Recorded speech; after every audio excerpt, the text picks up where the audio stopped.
अस्सलामुअलैकुम दोस्तों, उम्मीद छे मे सारी ठीक खुदा सोब थी सारे सेहत सलामत दोस्तों। तुम सारे आसो कश्मीर अकिस माज हज वीडियो क्लिप वो ये मज वदान तो वीडियो क्लिप पूरे कश्मीर में तेजी सा वायरल। अत वीडियो क्लिप मज पन्नस नेचवस यम जन नाम उमर यासीन शाह यस जन श्रीनगर नवगाम रेलवे कॉलोनी पे रोजान यह द्रामुत 22 दिसंबर घर पे जोम कुन पन्ने थार मज मगर तत पे मिसिंग अम सज कहें अता पता वो आज अम डेड बॉडी रिकवर कर्म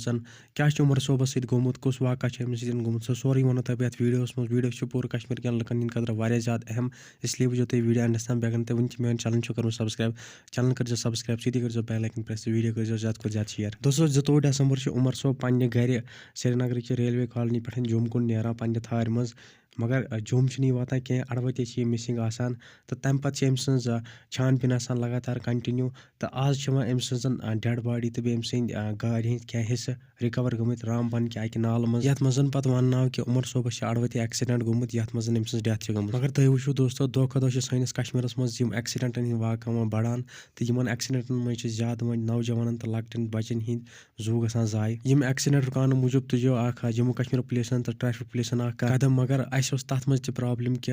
पुलिस हसा आम लुकन